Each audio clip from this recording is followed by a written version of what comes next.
Téléspectateurs de Mandé TV, bonjour, bonsoir. Bienvenue sur votre plateau Entretien Brut. Le plateau sur lequel, téléspectateurs, on fait un décryptage de l'actualité. On essaie de savoir qu'est-ce qui se passe au niveau national, régional, voire international. Et vous le savez très bien, on a un invité pour faire un décryptage sur ce plateau et en chronique une collègue ou un collègue journaliste. Voilà, notre invité est monsieur Abdraman Cherif Aïdara. Il est ancien président du Haut Conseil des Maliens du Togo et il est également opérateur économique. Monsieur Aïdara, bonjour. Bonjour madame. Vous allez bien? Très bien. Ça va la diaspora du côté du Togo, du Togo. Ça va, alhamdoulilah. On en saura davantage, téléspectateurs, restez toujours avec nous. Alors, nous avons madame Assetou Diarra, journaliste, reporter à Nouvelles du Mali. Assetou, bonjour. Bonjour Fadima. Ça va? Oui, ça va très bien. Quelles sont les nouvelles? De bonnes nouvelles. Dans ce Mali-bas. Sauf qu'il fait chaud un peu quand même quelquefois. Non, ça c'est pas une bonne nouvelle quand même. C'est pas une bonne nouvelle. Mais bon, ok, on essaie de faire avec, ça va. On essaie de faire avec. Un pays comme le Mali, on ne peut pas se plaindre de la chaleur. Hein. C'est notre... c'est le climat qu'on a constamment, tout le temps. Hein. On fait avec. Mais quand il pleut, on adore. Quand il pleut, vraiment, on adore. On va pas tarder, on va aller sur nos sujets, nos dossiers, comme on aime si bien le dire sur ce plateau. Le premier sujet qu'on a, il s'agit de la 79e session ordinaire de l'Assemblée générale des Nations Unies qui se tient à New York. Voilà, le 28 septembre dernier, il y a eu un discours qui n'est pas passé inaperçu. Il s'agit du discours du ministre d'État, ministre de l'administration territoriale et de la décentralisation, porte-parole du gouvernement de la République du Mali, monsieur Abdoulaye Maïga. Ah, c'est tout. C'est vraiment pas passé inaperçu. Ça, pour le peu que cela... pour le peu qu'on puisse en dire, discours, je pense, assez patriotique. Je ne sais pas si c'est correct. Discours de patriotisme, on va dire ça ainsi, qui fait référence à pas mal de réalités, mais en regardant et en écoutant aussi le discours, vraiment, on a l'impression que, bon, tout est maîtrisé, tout va bien. Bon, les réalités, il y a quand même une certaine contraste là-dessus. Et quand même, ça a soulevé beaucoup le débat du côté de l'implication de l'Algérie, du côté de la crise sécuritaire. Pas mal de points ont été soulevés et le Maroc même a intervenu. Ce qu'on peut retenir de ce passage, on va dire ça ainsi, on remarque vraiment qu'ils sont à l'aise finalement dans cette posture où ils vont défendre voilà, le Mali, la montée en puissance du Mali. Mais en même temps, il y a beaucoup d'actualités qui démontrent qu'il y a pas mal de problèmes quand même. Il faut aussi souligner au passage qu'il y avait le sommet de l'avenir. On avait déjà vu Abdoulaye Diop, notre ministre des Affaires étrangères aussi, dont le discours n'est pas passé inaperçu. Apparemment, ça devient la carte que le Mali brandit à chaque fois qu'elle va au concert des Nations Unies. Je pense qu'il faut vraiment faire attention à ne pas donner l'impression qu'il y a un peu trop d'assurance. Alors que dans la pratique ou dans le quotidien, les gens remarquent quand même qu'il y a des problèmes. Donc, et ça, le fait d'aller, voilà, de brandir cette assurance, quelque part, je pense que c'est un peu risqué.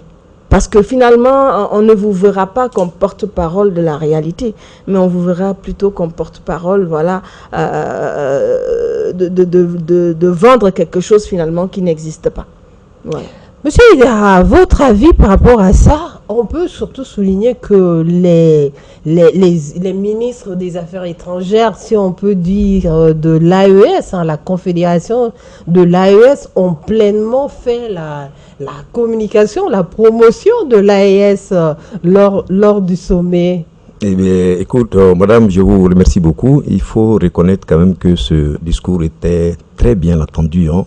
C'est-à-dire que pas seulement au niveau de la 79e session de l'Assemblée générale des Nations Unies, mais sur le plan de la diaspora malienne également. Parce que c'était, pour qui connaît Abdoulaye Diop ou Abdoulaye Maïga, c'est le discours également qui ne passe pas inaperçu. Et nous, les Maliens de la diaspora, c'est des discours également que nous voulons entendre toujours, qu'on sort également de l'ombre pour essayer de dire exactement ce qu'avant, on ne pouvait pas dire ça dans ces genres de sessions.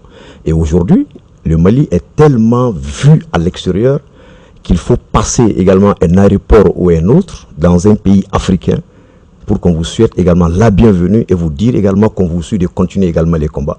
C'est une fierté pour les Maliens de la diaspora. Mais est-ce que cette fierté doit se limiter seulement à un discours?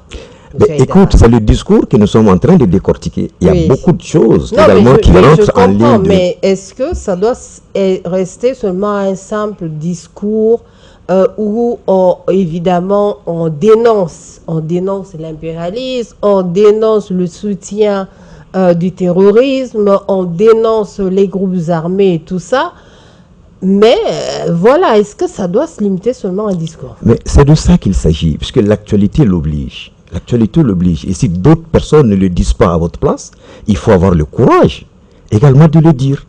Et le Mali a pris quand même le bon côté également pour avoir des ministres des Affaires étrangères comme Abdoulaye Diop. Vous avez parlé de l'AES. Quand il parle aujourd'hui, il ne parle pas seulement du Mali.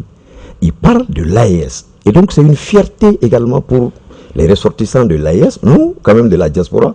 Bon, écoute, en tant que journaliste, vous voyez également sous un autre angle, mais nous, opérateurs économiques ou Maliens de la diaspora, nous voyons également de l'autre côté. On voit avec un œil assez avisé quand même. Ah, c'est tout. Quand même, le ministre, il a dit le Mali est abandonné, pillé, torpillé, abandonné en plein vol encore une fois et sa touche spécifique de répéter 3 fois évidemment a été bien respectée. Ce message, est-ce que c'est nouveau? C'est pas nouveau. C'est exactement ça. À un moment donné, il faudrait du concret. Parce que c'est ça, le discours d'avant, la dernière fois quand il était là-bas, c'était la même chose. On nous a lâché en plein vol, ça date de Soumaïlou Boubé, Choguel. Donc, à un moment donné, il faut amener autre chose. On parle de l'AES, c'est une bonne chose. Parce que Mali, et là encore, il a parlé de cela. Ils disent qu'il y a certains membres de la CEDEAO qui pensent, on dirait, leur tournent le dos. Il a parlé de cela. Donc, quelque part, l'AES, on parle de Mali, Burkina, Niger. Quoique le Niger, sincèrement, on a un peu l'impression qu'il y a un pied dedans, il y a un pied dehors. Donc, il faudrait qu'on voie. On a parlé, il y a juste quelques semaines, le colonel Assimi Goïta a dit qu'ils allaient prendre des mesures pour la mise en place d'un passeport. C'est bien, mais il faudrait qu'on aille au concret. On parle de monnaie. Tout ça, il faudrait qu'on voie une visibilité, une vision. Que ce ne soit pas, à un moment donné, c'est vrai ce qu'il dit. Je le constate aussi quand on voyage, quand on a le passeport malien. Vous imaginez pas, il y a des pays dans le monde qui nous connaissent, nous on les connaît même pas. Et tout le monde dit, ah oui, c'est bien, c'est bien. C'est bien, mais à un moment donné, ça ne va pas suffire. Parce que le Malien, lambda, il souffre. Ça, il faut le dire. Il faut qu'on soit d'accord avec ça. Le Malien du Mali, il souffre. Les discours, c'est bien. Soutenir les autorités, c'est bien. Mais il faut vraiment qu'on avance, qu'on sente qu'on est en train d'avancer. Parce que là, on a vraiment l'impression qu'on stagne.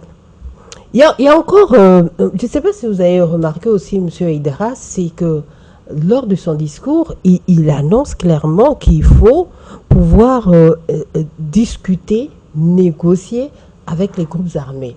Pourtant, c'est une approche qui est contraire à la logique même de cette gouvernance de transition. Ils ont toujours prôné comme quoi il ne fallait pas du tout négocier. C'est clair et net, on ne négocie pas avec les rebelles, les groupes armés et consorts. Mais là, dans ce discours, cette phrase a surgi, franchement, on s'y attendait pas. Ben, écoute, cette négociation où il faut avoir l'approche avec les groupes rebelles, ça n'a pas commencé aujourd'hui, hein. Ça c'est depuis. Hein. Et c'est les vrais fils également du pays. Hein. Quand je dis vrais fils, je veux dire également que c'est les Maliens aussi qu'on doit discuter. Et donc, si aujourd'hui, discuter avec la carotte, si ça ne suffit pas, mais il faut aller aussi maintenant avec les bâtons. C'est ce qu'ils sont en train de faire maintenant. Et nous, on comprend. Parce que déjà, cette discussion n'a pas commencé aujourd'hui.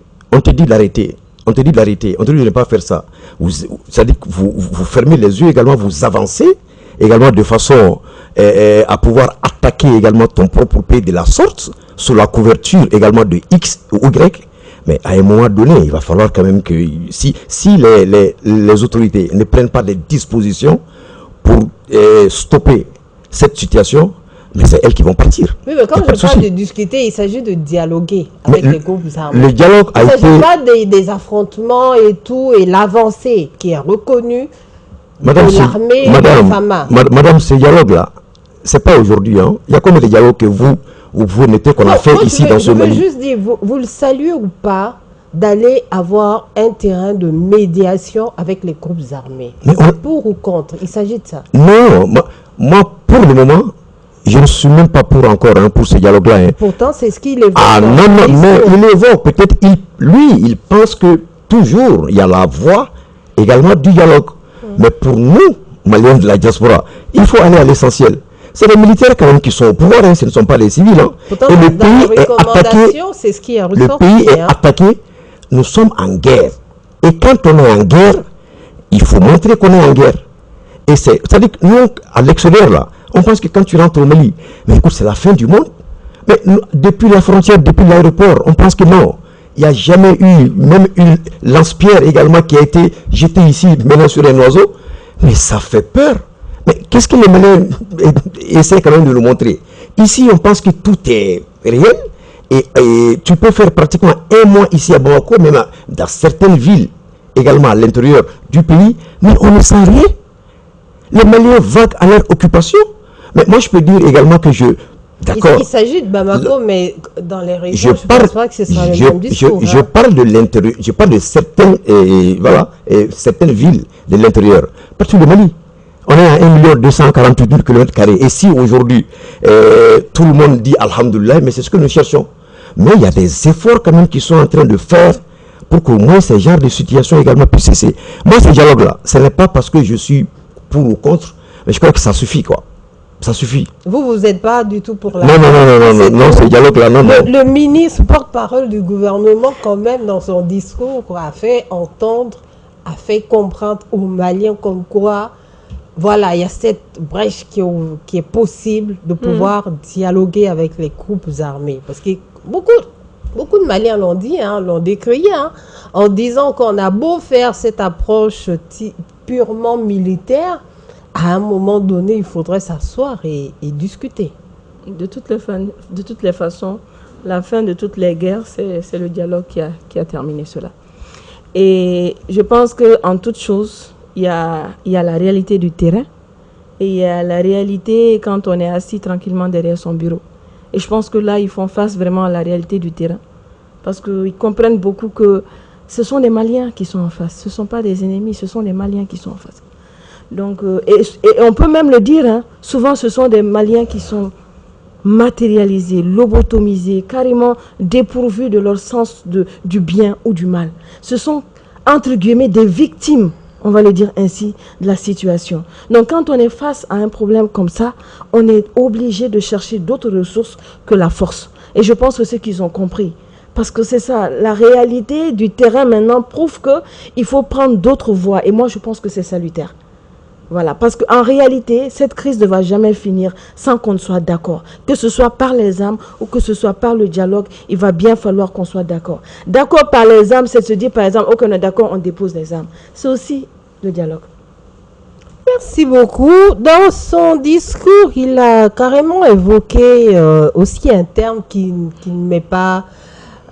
n'a pas passé de manière inaperçue aux yeux de nous, hommes, femmes de médias, parce qu'il a évoqué le terrorisme médiatique. Moi, quand j'ai dit le Mali fait face au terrorisme médiatique, la question que je me suis posée, c'est qu'est-ce qu'on fait contre ce terrorisme médiatique? La grande question aujourd'hui pour nous, hommes, femmes de médias. Ça tombe bien puisque je suis fact-checkeuse aussi qui aborde cette question. En fait, ce qu'il faut aussi comprendre, c'est que c'est dans les deux sens. Actuellement, on fait face à une campagne de désinformation, par exemple, pour l'AES et contre l'AES. vous allez tomber sur des publications où c'est pour donner de la force à l'AES, comme vous allez tomber sur des publications où c'est pour dévaloriser l'AES. Donc cette campagne médiatique, comme il le dit, moi je l'appelle une campagne de désinformation, c'est une arme que tout le monde a compris qui est plus redoutable que les armes. Et tout le monde, que ce soit le pour ou le contre, tout le monde s'en sert. Donc il va bien falloir travailler avec cela. Nous, hommes de médias, nous sommes interpellés parce qu'on ne doit pas aussi favoriser ou alors être complice de la diffusion de certains messages qui vont amener la haine, qui vont tout simplement aggraver la situation. Mais ça nous interpelle tous. Mais ce qu'il faut comprendre, c'est que ce n'est pas que le pour, il y a les deux. Hein. Monsieur Idara, face à ce terrorisme médiatique, il y avait de l'analyse. Écoute, en tout cas, moi je parle en tant qu'observateur et tout, mais de toute façon les journalistes sont déjà décortiqués. Hein, j'approuve beaucoup l'idée de madame, ce qu'elle vient de dire. Et elle a raison, parce que la dernière attaque au niveau de l'aéroport de Bamako, où on faisait comprendre que l'avion présidentiel a été touché. Et pourtant, c'est le même avion également qui a transporté la délégation malienne. À la 19e session de l'Assemblée générale. Donc, ça veut dire que pour nous, on n'a même plus d'avion présidentiel. Alors, donc maintenant, quand on brandit quelqu'un avec, voilà, je ne sais pas, cocktail, molotov, ou voilà, si j'ai pu m'exprimer comme ça, brûler également une partie de l'avion et qu'on voit le feu au niveau de l'aéroport, c'est comme si, quand tu vois certains médias parler de l'extérieur, je ne vais pas citer des noms pour ne pas le faire des publicités, mais écoute, c'est comme si on revient encore, on ne va pas trouver un seul Malien ici en vie, hein, mais j'apprécie beaucoup la retenue de la DIRPA de ne pas vouloir communiquer tout de suite avant d'avoir également tous les éléments de preuve. Et quand ils ont eu tous les éléments de preuve, vous avez vu quel communiqué également ils ont fait passer. Et ça nous rassure. Mais des fois, comme elle a dit, communiquer vite quand tu as les vraies informations. Mais quand on n'a pas les vraies informations, surtout pour qui connaît le Mali, on est suivi. Hein. Une petite erreur directement également, c'est fatal. Et c'est pourquoi il y a d'autres qui... Mais vous n'êtes pas ici. Moi qui suis sur place, je n'ai pas donné la vraie information. C'est toi de l'extérieur. Mais quelle information tu as que nous-mêmes, Maliens, nous n'avons pas? Alors, vous savez, c'est vous, médias également, qui doivent sortir également de l'ombre pour pouvoir aider les autorités également dans ce sens, en donnant la vraie information, comme vous avez toujours l'habitude également de le faire. J'apprécie la presse malienne, hein, parce que honnêtement, c'est de façon variée. Pas de l'opposition aujourd'hui, hein, pas de la majorité aujourd'hui, mais aujourd'hui, c'est le Mali également que tout le monde essaie de dire à tort ou à raison, parce qu'en parlant aujourd'hui du Mali, forcément, vous allez toucher quelqu'un. Donc ça veut dire, c'est quand même évident ici, moi franchement, ça m'a donné le temps de réfléchir, de me poser beaucoup de questions, et c'est de me dire comment les médias dans l'ensemble doivent vraiment contribuer à pouvoir aussi faire ce combat de terrorisme médiatique. C'est la grande question auquel nos gouvernants, l'équipe de la transition doit pouvoir répondre. C'est pas juste dénoncer, c'est surtout avoir une approche de mettre tout le monde sur le bon chemin et pouvoir faire ce combat ensemble. Ensemble, oui. Ça veut dire ici, à Sétou, vous l'avez dit, ça ressort le problème qui est connu et dénoncé actuellement des pseudo-journalistes, pourtant qui ne sont pas journalistes, qui sont entre guillemets des vidéomanes, mais aujourd'hui qui partagent l'information, qui font l'actualité sur les réseaux sociaux et tout. Est-ce que c'est pas ça le vrai mal? L'handicap, quoi. L'handicap, ouais. En fait, tout ce problème a une grande expansion grâce à l'émergence des nouvelles technologies, que ce soit de l'Internet, que ce soit du téléphone portable. Vous voyez, ce sont ces outils-là qui ont donné l'opportunité à monsieur et madame tout le monde d'être, entre guillemets, des journalistes. Alors, c'est vrai, les vidéomans, d'accord. Il n'y a pas que, il y a monsieur et madame, tout le monde aussi, qui dispose de son appareil, qui est témoin d'un acte, qui pense que, bon, je dois partager. C'est une éducation aux médias que le Malien n'a pas. Et ici, on parle de Bamako, mais quand vous allez dans les régions, on vous montre une vidéo où vous voyez quelqu'un parler, vous dites que c'est vrai alors que c'est faux, avec l'intelligence artificielle. Donc, vraiment, quand vous dites ensemble, c'est un peu compliqué. Parce que ensemble c'est qui? C'est les populations, c'est les médias, c'est les gouvernements, c'est les GAFAM. Les GAFAM, ce sont les géants de l'Internet, notamment Meta, Facebook, Google, YouTube. Tous ces géants du numérique qui permettent la diffusion. Ils sont aussi responsables parce que c'est grâce à eux que voilà, il y a ces informations rapidement sur TikTok ou bien sur ainsi de suite. Donc nous avons tous un rôle à jouer, mais très souvent nous sommes acteurs de désinformation ou de mésinformation. On va pas aller dans ce sens. On va carrément aller sur le sujet. Toujours dans le décryptage du discours de notre ministre, M. Abdoulaye Maïga. Dans son discours aussi, il a quand même donné quelques pistes comme quoi, par rapport à la situation actuelle et mondiale qui sévit, les guerres, entre autres, il fait comprendre que, je lis entre les lignes, que les objectifs du développement durable prochainement pour 2030, ce n'est pas sûr d'être atteint. Alors, en termes de santé, en termes d'infrastructure, en termes d'éducation, je ne vais pas relire son discours, mais on peut comprendre que... Il y a des indicateurs, Fadima. C'est pourquoi la question de l'EDM, on l'a abordée plusieurs fois ici, mais c'est ça. Quand vous touchez à des secteurs tels que l'EDM, tels que l'énergie, tels que le transport, par exemple, forcément, vous allez avoir des répercussions sur tous les secteurs clés de développement. Et en plus, on fait face à une crise, et ce n'est pas que le Mali, c'est mondial par rapport aux inondations ou à l'état de catastrophe naturelle dont on fait face. Donc forcément, il va y avoir des répercussions. Peut-être c'est de tirer l'alarme, mais en réalité, tout le monde doit quelque part faire cette analyse-là de la situation, se rendre compte réellement qu'il y aura des problèmes, ça c'est clair. Il n'y a pas que ça, l'agriculture avec ces inondations, est-ce qu'on est sûr qu'on va relever les défis de la sécurité alimentaire? Ça c'est encore plus grave. Et la sécurité sanitaire qui va venir s'y ajouter, parce qu'avec ces pluies, il y aura certainement beaucoup de maladies qui vont s'en suivre. Donc ce qu'il dit, je pense que c'est réaliste, et je pense que vraiment, au-delà du patriotisme, qu'on voit clairement dans son discours, ils ont vraiment, on sent que là, ils sont vraiment sur le terrain. Sincèrement. D'accord.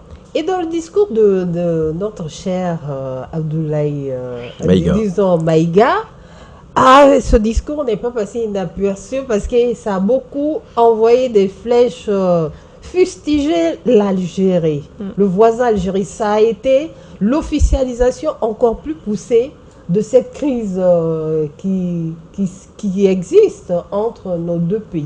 Monsieur Aïdara, par rapport à ça. Madame Maïga, je pense que le ministre ne fait qu'un rappel, pour qui connaît l'Algérie depuis fort longtemps, qui était chef de file de la médiation par rapport à cette crise qui a tant duré depuis 2012 jusqu'à maintenant. Il a fallu un certain Assimi Goïta qui dit non. Nos problèmes internes, là, on ne va pas les transporter encore chez quelqu'un d'autre. Il va falloir que vous venez nous retrouver ici pour pouvoir discuter de ça et trouver la solution à ça. C'est-à-dire qu'aujourd'hui, quand vous avez vu, depuis qu'on a rompu avec l'Algérie, pas en termes diplomatiques, mais en termes de médiation, l'Algérie ne s'occupe plus également de nos problèmes. On a des personnes et ressources qui ont la capacité également d'appeler ces groupes armés pour venir sur une table de négociation, parler de cette crise. Et d'ailleurs, ça a porté son fruit, puisque de toute façon, pour qui connaît également l'ancien Premier ministre Issoufi Maïga, son expérience, et je ne sais pas qui conseille Assimi dans ce sens, également c'est bien vu, c'est la personne idéale également qu'aujourd'hui, il suffit de parler de lui également pour qu'on dise non, si c'est lui, il est bon. Mais il y a d'autres aussi, quand on parle de non-animaï, alors, il y a beaucoup de choses également comme ça. Et aujourd'hui, vous n'êtes pas sans savoir quand même que les Maliens, quand même, aujourd'hui, si on veut parler, on a des points focaux où on peut appeler tous les groupes armés qu'ils acceptent de venir.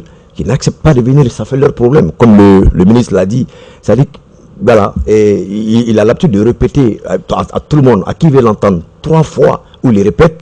Maintenant, c'est pas maintenant, il ne répète plus, mais si tu as entendu, tant mieux. Si tu n'as pas entendu, tant pis, quoi. Est-ce que l'Algérie va rester les bras croisés? Les bras croisés. Et le fait de le dire, de les dénoncer ouvertement comme ça, c'est presque une invitation à la guerre. Je ne pense pas qu'ils vont se laisser faire. Rappelez que l'accord d'Alger est mort de sa belle mort. Rappeler qu'ils vont réagir par réciprocité, qu'ils ne vont pas se laisser faire. À bon entendeur, je pense, tant pis. Je pense quand même c'est presque une déclaration de guerre. Et je ne pense pas du tout que... Mais il y a une chose, il a parlé de dialogue. Je pense que quand même, il va falloir quand même négocier. Parce que, en réalité, pourquoi on a créé la CEDEAO? N'oublions pas, la CEDEAO, le Mali était à la base. Donc, c'était pour rassembler. C'est l'union qui fait la force. Il ne faut pas qu'on oublie, qu'on mette ça de côté.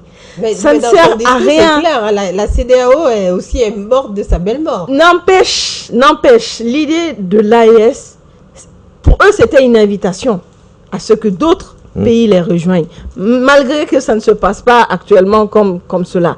C'était une invitation. Il faut rester quand même dans cette dynamique de ne pas forcément aller dans la mésentente, je vais dire ça ainsi. Ça ne sert à rien d'ouvrir des combats par-ci, par-là, alors que le vrai ennemi est là. Il jubile, il est content, il se réjouit qu'on se disperse. Il faudrait mieux aller dans un canal de dialogue que de réellement... Parce qu'après, ça va être l'Algérie, après, ça va être la Mauritanie, après, ça va être qui encore? Est-ce que ça va être le Sénégal? On ne sait pas. Vraiment, moi, je pense que d'autant il l'invite au dialogue, autant il est aussi sur la défensive. Donc, je pense que là, c'est un peu contradictoire. Mais je ne pense pas du tout, connaissant un peu l'Algérie, ce qu'ils vont se laisser faire, je ne pense pas.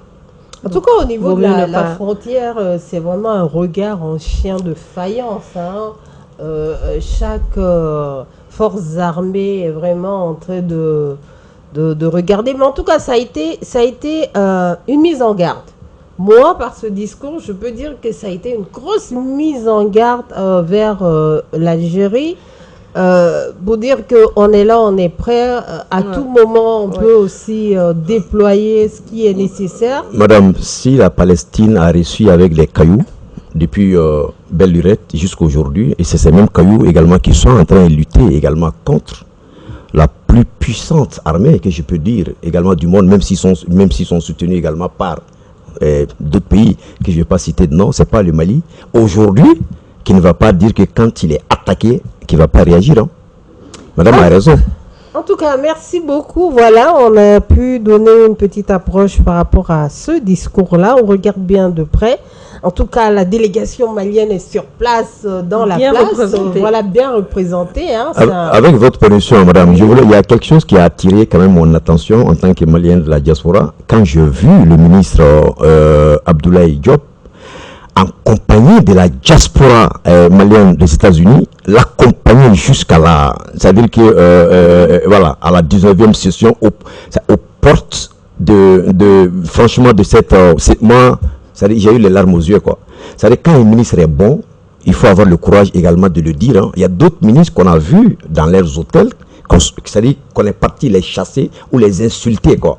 Mais avec lui, il y a certains ministres quand même ici, quoi qu'on puisse le dire, qui font la fierté. Donc ça également du Mali. Le curseur de popularité, vous êtes accompagné ou pas? Voilà.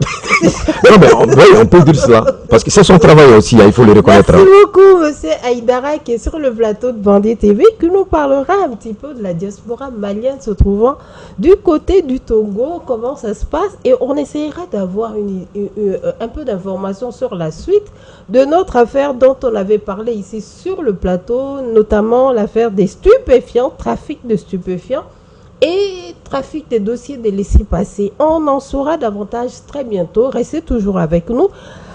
C'est tout. On a un deuxième sujet qu'on reprend, qu'on essaye vraiment de voir encore l'avancée de ce dossier-là. Il s'agit de le dossier EDM. EDM, à la date du 28 septembre dernier, le matin, on se réveille et on voit un communiqué. De quoi il s'agit? Non, j'ai pas envie de remuer le couteau dans la plaie.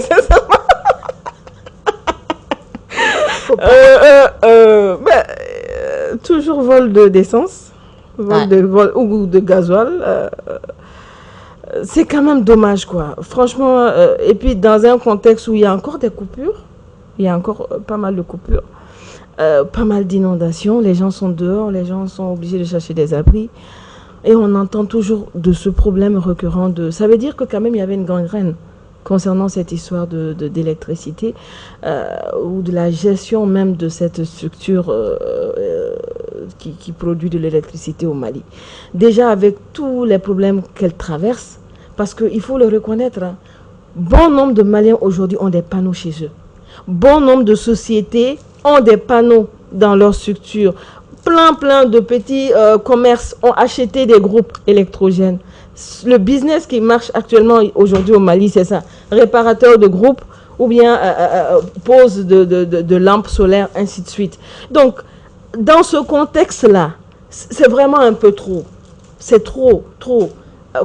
Et en plus, qu'il y ait encore quelqu'un des forces qui soit mêlé à cette histoire, c'est encore plus dramatique. Sincèrement, ce communiqué, quand je l'ai vu, j'ai dit pas encore ça, quoi. Sincèrement, à un moment donné, je ne sais pas si c'est même pertinent de publier ce communiqué. Vaut mieux le traiter comme il doit être traité. Ce sont des plaintes, ce sont des enquêtes qui sont en cours. Donc, vaut mieux les traiter comme cela et peut-être éviter. Parce que là, franchement, la population a l'impression qu'on la pille encore plus. Voilà, déjà qu'elle est dans une situation de détresse, on y rajoute encore. Parce que c'est quoi? EDM, c'est aussi des gens qui contribuent tous les jours. Quelque part, nous n'avons pas d'électricité. Nos business sont peut-être à moitié production. Donc, quelque part, nous souffrons de cela. Donc, pour moi, c'est un peu trop. Communiquer aussi, vous êtes au courant. Qu'est-ce que... Non, je crois que j'étais avec un ami. Bon, ici, on est au grain. Hein. Quand on arrive, des fois, il faut passer à voir ses amis. On était au grain. Quand le message est venu, on me l'a montré, on m'a même transféré. J'ai lu, mais j'ai souri. Bon, vous savez, ce problème d'électricité, c'est pas maintenant, mais c'est vrai que c'est une situation également après la crise sécuritaire. C'est le deuxième sujet, ou bien le premier même, qu'on peut dire aujourd'hui que les Maliens, sans électricité, vous pensez à un développement réel? Non. Et des fois, quand on pense à ça, les mots nous manquent également pour nous s'exprimer réellement. Et puis on se pose toujours la question, mais qu'est-ce qui se passe? Qu'est-ce qui se passe? Souvent en tant qu'opérateur économique ou commerçant, on dit, mais pourquoi ils ne vont pas privatiser? On va venir acheter également notre part des 5%, des 10%, des 6%, au moins pour que tout le monde puisse avoir de l'électricité à un coût abordable. Mais pourquoi ça perdure juste maintenant? Elle a dit, quand j'ai vu le communiqué, et puis bon, écoute, c'est un commissaire de police qui serait impliqué dans ça. Alors là, c'est quand même chose, hein. On ne sait même pas de quel commissaire également s'agit-il. Les enquêtes également vont le dire, mais c'est quand même minime, comme elle a dit. 20 litres, mais si quelqu'un vole juste un coq, et lui, il peut dire quoi? C'est pas parce que c'est pas la quantité du vol qui est important, mais c'est l'acte également, et surtout lui, commissaire de police, qui est censé, faire que ça ne se vole pas. Bon, maintenant, dans le quartier là-bas, il a composé avec combien de voleurs, combien d'escrocs, parce que ça, j'avoue que il n'est pas à son premier cas, quoi. Il faut fier encore. J'ai appris aussi qu'il est introuvable et qu'il a fui, hein, apparemment. Quand on a regardé ce communiqué avec la composition des corps, des personnes, quoi, les profits des personnes qui sont impliquées dans cette histoire, c'est vrai que ça saute aux yeux que ce sont les personnes qui sont censées surveiller. Qui sont dans la gestion. Et oui, et surveiller comme alors, si les personnes qui sont dans la gestion se permettent de faire ce genre de choses, et que derrière, il n'y a pas quelque chose, est-ce que les Maliens n'ont pas besoin d'actes vraiment forts dans cette histoire? Parce que maintenant, il y a un acte, c'est la justice. Il y a un acte, c'est la justice. Mais après la justice, la suite, on ne sait pas. Parce que nous, on aimerait bien aussi savoir la suite. Les Maliens aimeraient savoir la suite de ces opérateurs économiques qui ont été interpellés déjà avec cette quantité de vol de carburant. Certains ont été libérés, blanchis ou pas, on ne sait même pas. On n'a Surtout pas la dernière sortie du ministre de l'énergie par rapport au vol de carburant. Et ça, cette suite-là aussi, on en a besoin, hein, honnêtement. Parce que je ne sais pas s'il y a des gens qui ont été arrêtés. Aïdara, merci de nous interpeller là-dessus. Ça va nous faire une année que la ministre elle est sortie. Depuis cette sortie qui a été qualifiée par la presse beaucoup d'une mauvaise sortie, on n'a plus vu la ministre parler. On espère qu'à une année de cela, elle pourra nous dire quelque chose et on pourra avoir un aperçu de ce que les Maliens vont pouvoir vivre dans les mois à venir. C'est tout. Parce que justement, vous voyez qu'à la suite de ce communiqué, il y a eu une autre communiqué dans l'hôpital de Mopti qui a aussi les mêmes problèmes. Donc, faudrait-il pas que ce soit une vague de campagne de communication qui va se faire instinctivement dès qu'il y a Parce que au finish, c'est la même chose. Quand il y a eu des problèmes avec l'attaque, on n'a pas tout... Parce qu'il y a des informations... Pourquoi est-ce qu'on communique là-dessus? Il faudrait se poser pourquoi vous communiquez sur ça. Parce que non seulement, on va le voir, il n'y aura certainement pas de suite. Comme généralement ça se passe, c'est un communiqué, c'est fini. Après, le restant de l'enquête, le plus souvent, on n'a pas de suite par rapport à ça. Donc, et vous communiquez une information qui finalement va plus faire de mal que de bien. Parce que les gens vont se sentir encore plus lésés. Et ça, je ne vois pas bien l'importance de ça. Voilà. D'accord, donc il ne faudrait pas du tout communiquer, ça c'est... Sur ce sujet-là, les Maliens aussi veulent... Il y a beaucoup de vols, hein. Il y a beaucoup de vols dans tous les services, mais si chacun se met à faire un communiqué, voilà, c'est vrai que quand c'est le cas, par exemple, du commissaire, ça c'est quand même assez exagéré. Mais sinon, si à chaque fois qu'il y a des vols comme ça, on se met à communiquer, on va plutôt frustrer encore plus les Maliens, surtout sur cette question d'EDM. Voilà, moi je reviens, c'est vraiment par rapport à cette question de fourniture d'électricité. Là, c'est vraiment un sujet qui fâche. Il l'a dit, et dans le dialogue intergénérationnel, ça devrait être la première recommandation, parce que c'est impossible aujourd'hui de dire qu'on fait un dialogue intergénérationnel, même de réunir 3 Maliens quelque part, et que quelqu'un ne va pas dire qu'on est fatigué parce qu'il n'y a pas d'électricité. Il y a quelques citoyens qui disent que vraiment, et ça c'est pour peut-être appuyer votre discours, c'est pour dire qu'on a vu le communiqué de l'EDM, on aurait aimé avoir un communiqué sur l'état d'avancement, par exemple aussi des travaux, des panneaux solaires, et dire aux citoyens quand est-ce qu'on pourra vraiment bénéficier des premières productions. Bon, on ne sait même plus, hein. Fadima, c'est ça. En fait, c'est ça le problème du discours de M. Maïga. Parce que le problème, il y a trop de chantiers qui sont ouverts. Les gens sont assis, ils attendent. Donc, mais si c'est pour aller dire qu'on nous a lâchés toujours en plein vol, à un moment donné, les gens se lassent. Les gens se lassent. Il faudrait qu'on aille sur du concret maintenant. Sincèrement, pour moi, le discours, il est là-bas. Allons-y sur du concret. C'est vrai, on a pu revoir Kidal. Et ça, c'est vraiment une grande avancée pour moi. Mais au-delà de ça, les autres chantiers sont là. Il faut avoir du concret. Éviter, même s'il le faut, de faire trop d'inauguration alors que ce n'est pas fini. À mon avis, on devrait réduire cela. Allons-y sur du concret. À un moment donné, les gens, ils sont ravis de nous voir à l'international. Mais je vais vous dire, à un moment donné, ils vont dire, mais vous là, on ne sait pas où vous allez. Hein. Donc ça, il faut qu'on fasse attention à ça. Et ça ne va pas tarder. Parce que ça fait quand même 4 ans. On ne le souhaite pas. On le souhaite pas. En tout cas, les messages sont là. On suit, voilà, ce dossier EDM, on suit toujours. Les Maliens vivent ce manque d'électricité qui ne s'arrange pas. Il y avait beaucoup d'améliorations, mais ces temps-ci, les chaleurs reviennent et tout. Et vraiment, j'espère que les choses vont s'améliorer dans les mois qui arrivent.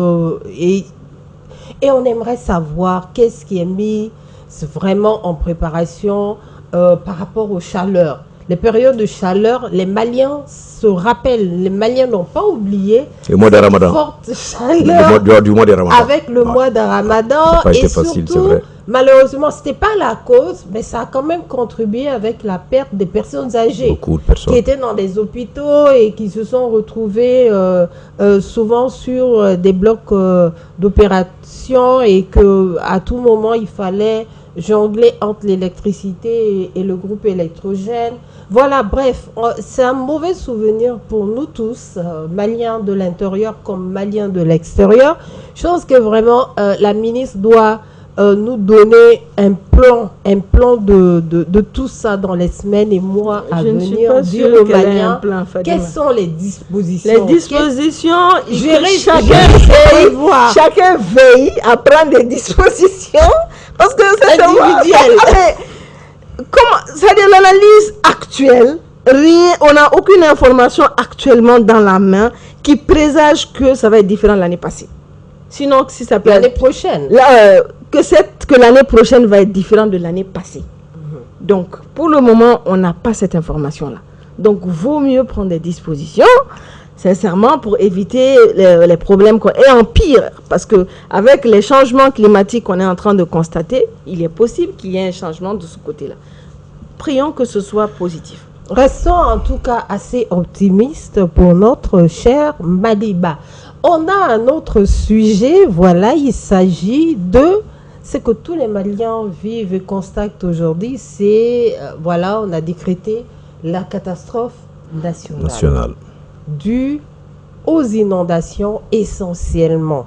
Voilà, suite à ces inondations, il y a des mesures qui ont été prises, des communiqués par-ci, par-là, en rapport avec cela. C'est tout, je crois bien, au niveau du ministre de l'Éducation pour la rentrée scolaire. La rentrée. Le truc, c'est, sincèrement, au vu de tout ce qui se passe, on n'a pas du tout envie d'être à la place de ces autorités, très sincèrement, parce que la situation, elle est incertaine. C'est pas pour du tout rendre les énergies négatives, mais c'est vraiment le constat. Tout de suite après les inondations qui se sont passées, dans beaucoup de quartiers, il y a les mairies qui sont intervenues pour tout de suite soit creuser des trous pour faire des caniveaux, bien que cela soit toujours en cours, alors que les pluies viennent. Donc le problème, c'est que quand les pluies viennent, ils viennent avec du sable. Et au lieu que ces caniveaux ou alors ces trous qui sont creusés, qui sont en cours de réalisation, puissent servir de chemin de passage aux eaux, finalement, ces trous se retrouvent bloqués et le problème il reste intact. Donc, il valait mieux prévoir cela peut-être en amont. Le faire tout de suite comme ça, c'est compliqué. On a l'impression qu'il y a des mesures qui sont prises. Même suite à l'attaque, il y a eu aussi les marchés à bétail, qu'on a demandé tout de suite du jour au lendemain. Mais ces gens, ce sont des pères de famille. Ce sont des familles qui vivent de ces commerces-là. On leur a donné aucun plan après. On leur a dit peut-être allez vous installer quelque part. Mais comment ils font du jour au lendemain? En fait, il faudrait que toutes ces mesures soient accompagnées soit de subventions, soit de prise en charge. Ou voilà, on a un peu l'impression que quand les situations se déclinent, tout de suite, il y a des mesures qui sont prises, mais il n'y a pas des mesures d'accompagnement. Et ça c'est partout, on le constate un peu partout. L'éducation, c'est pareil, la rentrée, 24 heures, sinon moins de 24 heures même, parce que c'est dans la matinée de la veille qu'on a appris que ça va être reporté, alors qu'il y avait quand même quelques jours, les pluies sont venues toute la semaine avant le communiqué, donc c'est quelque chose qu'on pouvait peut-être prévoir. Donc vraiment, on constate beaucoup d'hésitation, de décisions prises à la hâte. D'insuffisance, c'est ça? De décisions prises à la hâte, d'insuffisance de mesures d'accompagnement. Voilà, tout ça, c'est quand même assez regrettable. Monsieur Haïdara, par rapport au report de la rentrée scolaire en rapport avec la catastrophe nationale, je crois que il faut reconnaître que l'inondation, c'est pas le Mali seulement qui a connu ce genre de catastrophe naturelle. Hein. Aujourd'hui, c'est le cas du Mali. Et moi, je remercie même Dieu parce que c'est certaines villes ou certains quartiers également qui sont impliqués. Mais pour d'autres, ils veulent aller. Et ils n'ont pas connu ça. Non, pourtant, on est à l'intérieur également du même pays. Maintenant, je vois ce problème-là également sur un autre angle. c'est l'incivisme également du Malien. Parce que j'ai constaté, vous n'êtes pas sans savoir qu'il y a tous les caniveaux que vous voyez là, c'est bouché au vu et au su de tout le monde et personne n'en parle. Vous pouvez être assis devant le vendeur d'arachide. Maintenant, quelqu'un sort de sa maison, elle vient avec ses propres ordures également est versées dans les caniveaux. Quand on l'interpelle, on dit une faradala quoi. Vous voyez, juste c'est les Maliens culottés et personne n'en parle. Et quand tu veux faire des remontrances, on va dire, il faut les laisser. Le Mali c'est comme ça. Mais ça fait mal. Visitez un peu. Vous avez eu la chance également de visiter un peu l'Afrique. Le Togo c'est pas comme ça. Le Ghana n'est pas comme ça. Le Bénin n'en parle pas. Mais pourquoi c'est le Mali? Pourquoi? Pourtant, quand tu vois le Malien à l'extérieur, non, c'est-à-dire que c'est... Voilà, il faut venir au Mali, quoi. Mais il faut rentrer. Mais ça, je suis franchement désolé. Et je pense que c'est pas le mairie. Il y a le président de la délégation spéciale qui attire l'attention également des uns et des autres pour dire attention, attention, ne faites pas ça. Et je le vois un peu, où les amis nous disent, ils circulent un peu dans les quartiers également pour dénoncer ce genre de pratiques. Mais tant qu'il n'y a pas de sanctions, tant que les riverains même ne se lèvent pas pour dire qu'il y a un tel bon à niveau qu'on a à partir d'aujourd'hui, on ne va pas changer. En tout cas, ça c'est clair. Et comme Assetou venait de dire, quand on savait qu'il y avait des pluies diluviennes qui allaient arriver, à la hâte, il a fallu recreuser ceux qui étaient déjà là, les tranchées. Et d'autres, il a fallu faire du forcing, là où il n'y avait pas du tout de caniveau, de creuser quand même pour pouvoir laisser l'eau circuler librement. Mais le fait de creuser, ce n'est pas le problème. C'est qu'on creuse, on ressort de la terre, des détritus et tout, et ça reste là sur le rebord. Au bout de 2 jours, il y a la pluie, ça rentre, et je vous assure qu'il y a des zones à Bamako, la CI, au Bako du Coroni Golf, ça a été creusé, ça reste aux abords, ça rentre dans les caniveaux au bout de 2-3 jours. Donc les mesures, où on va avec ces mesures, effectivement, les sanctions doivent vraiment être assez pertinentes, quoi. Il faut taper plus fort, il faut vraiment faire sauter aussi des têtes s'il le faut. Parce que quoi qu'il en soit, il y a des gens qui supervisent ces travaux, qui supervisent tout ce qui se passe. Dans les mairies, il y a bien la section assainissement, urbanisme et tout, que chacun joue son rôle. Et les populations, évidemment, que le voisin ait le regard sur l'autre voisin pour dire que non, ça ne marche plus dans le Mali-Croix, si on peut dire ainsi. Téléspectateurs de Mandé TV, ainsi est bouclé nos sujets nationaux. Nous allons passer à un sujet un sujet régional. Il s'agit du Togo, voilà. On a notre invité sur le plateau, c'est Monsieur Abdrahaman Cherif Aïdara. Il est ancien président du Haut Conseil des Maliens du Togo, opérateur économique. On vous avait reçu en ligne en date du 5 septembre dernier pour parler un peu de la situation des Maliens vivant au Togo et surtout de l'affaire de trafic de stupéfiants, affaire aussi de trafic de documents maliens, notamment des laissez-passer et autres. Vous êtes de passage au Mali, donc on a jugé nécessaire de savoir comment se passe cette histoire-là, où ça en est et tout. Monsieur Aïdara. Merci beaucoup une fois de plus de vous intéresser aux problèmes de la diaspora et ça nous va droit au cœur. Et c'est vrai, effectivement, le 5, je crois que septembre, voilà, on a discuté également de ce sujet malheureux, voilà, concernant le Togo. Et c'est vrai, ce genre de trafic également, ça se passe pratiquement dans tous les pays. Mais pour le Togo, ça m'interpelle. Alors, donc, depuis que nous sommes au Togo, ça fait 23 ans pratiquement. Comme je vous ai dit, on n'avait jamais assisté également à ça. Alors maintenant, qu'est-ce qu'il faut faire? On a essayé d'interpeller, ça n'a pas été entendu. On a fait plein de trucs, ça n'a pas été entendu. Maintenant, les autorités commencent maintenant à taper, c'est-à-dire que sur la table.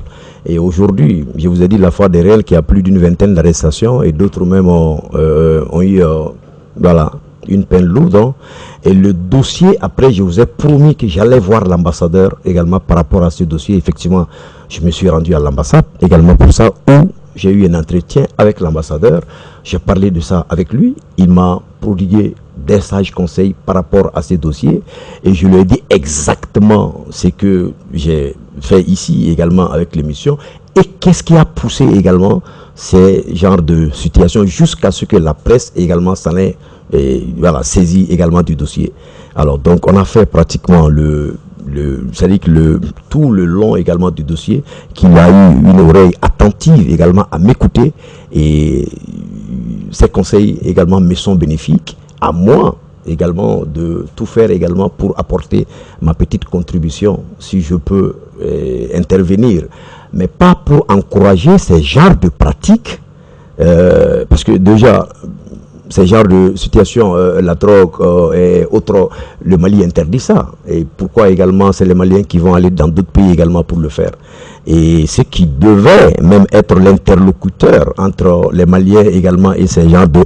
Ça doit être le conseil de base et qui se retrouve également, comme je vous dis, dans ces genres de pétrins. Alors donc c'est une situation honteuse que je ne veux pas parler. Alors, mais la situation suit son cours normal. Et apparemment, il y a beaucoup de personnes également, selon mes informations, qui ont laissé ces genres de pratiques et qui ont même quitté les Togo. Parce qu'ils ont eu peur qu'on les arrête. Parce que c'est ce qu'on les avait dit. On va les arrêter. Donc d'autres qui sont dans ça ont fui. Et ceux qui les financent également ne sont plus également au Togo. Ils ont choisi également d'autres destinations. Donc ça veut dire que ça a beaucoup diminué et la peur s'est installé au sein de la communauté malienne, tant du conseil des bases des Maliens, tant de la crainte de la communauté malienne. Et aujourd'hui, tranquillement, comme ces genres de sujets, on ne peut pas faire de publicité ni de commentaires là-dessus, à tort ou à raison. Il faut aller doucement et je pense que ça va beaucoup diminuer et les Maliens ont déjà pris conscience de l'autre côté. Mais la dernière fois, quand on vous avait reçu en appel sur ce plateau, vous avez fustigé la manière dont le bureau en place avait convoqué les Maliens et vous disiez que c'était la gare routière. À la gare routière. Voilà. Est-ce que depuis, ils ont mis une autre approche en place? Non. Il y a eu une rencontre? Il n'y a pas une rencontre. Non, il n'y a pas une rencontre. Et moi, je n'ai pas été saisi, j'entends seulement. Et puis, j'ai dit, si les gens ne sont pas d'accord avec ça, parce que quand on veut dénoncer ça, il faut dénoncer pour que des sanctions puissent tomber, ou bien pour que ces genres de situations puissent s'arrêter. Et si certaines personnes se sentent concernées par ça, mais ils ne sont pas contents, mais qu'ils portent plainte. C'est simple comme bonjour. On dénonce également pour qu'on puisse freiner ces genres de pratiques. Parce que vous n'êtes pas sans avoir des Maliens qui sont ici à l'intérieur du Mali. Mais nos enfants sont des drogués. Ils ne peuvent même pas conduire une moto, mais s'adresser même à une personne âgée. Mais certains enfants, j'ai dit oui, mais oui. Quand j'ai dit nos enfants, mais écoute, aujourd'hui là, on peut dire certains enfants, hein, mais écoute, les nombres commencent et puis, cette frontière, aujourd'hui, c'est-à-dire que le Mali est en certains pays, mais ça rentre partout. Mais moi, je me pose la question, c'est vrai que les douaniers font quand même également leur travail, mais les gares routières, là, on doit chercher quand même à savoir, ce colis-là, ça appartient à qui? Ça appartient à Jean ou Paul, ou ça appartient à Ibrahim. Mais c'est le nom d'Ibrahim et le numéro d'Ibrahim qui doit être porté sur le colis. Et les transporteurs, je leur ai dit, ils m'ont appelé même, et tous les transporteurs, pour les féliciter par rapport à ça. Une chose que je pense pouvoir dénoncer au passage, mais qui est arrivée également à une situation d'ampleur où franchement il faut... Que votre interpellation oui, ça portait son fruit. Voilà. Est-ce que vous avez des questions à poser à notre invité sur place? Déjà, c'est assez dommage que cela puisse arriver, que ce soit des Maliens qui en soient même l'auteur. Ça, c'est vraiment assez dommage. Mais bon, du côté du Togo, je me demande, les Maliens, est-ce qu'il y a beaucoup de Maliens déjà qui vivent? On est 10 231 enregistrés. Ça, c'est les derniers chiffres du RAVEC que moi-même j'ai présidé. Et généralement, les Maliens qui sont là-bas, ils évoluent dans quel secteur? Le secteur informel. Informel. Le secteur informel. Il y a peu de Maliens, les fonctionnaires internationaux qui sont au niveau de la BOAD. Et la seule structure représentative pour les Maliens du Togo, c'est l'EMATO, les entrepôts maliens du Togo. Parce qu'on sait que les Maliens sont friands beaucoup des voitures qui viennent de ces zones-là. Mais bien sûr. Et c'est carrément clair que très souvent, si ces voitures viennent, on peut y cacher un peu de stupéfiants ou ainsi. Mais c'est bizarre, hein? On n'a même pas arrêté une seule petite voiture, également comme communément appelée les France Rovar, où on a pris ce genre de situation dedans. Jamais. Non, jamais. Moi, à ma connaissance.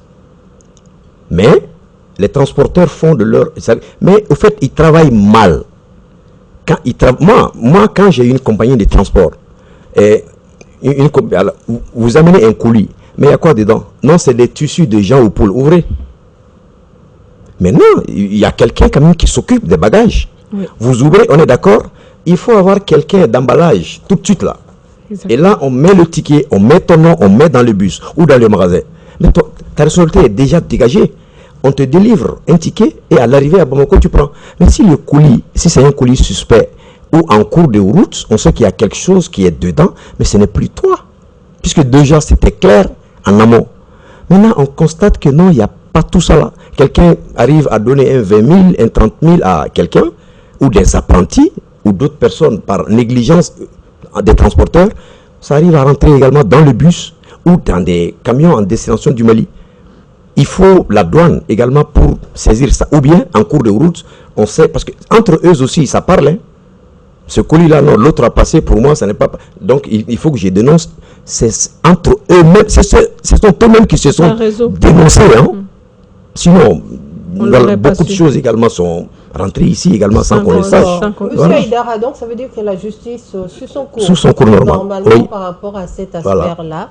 Notre dernière question, on en profite pour notre invité sur place. C'est juste une question, la dernière pour notre diaspora qui nous regarde beaucoup. Comment se sentent les Maliens au Togo? Il faut remercier les autorités togolaises. Et moi, je crois qu'on a fait beaucoup de pays, hein, mais le Togo, pour tous ceux qui ont séjourné en mission ou en transit, on sait quand même qu'il n'y a pas de xénophobie au Togo. Je ne jette pas la fleur aux autorités togolaises.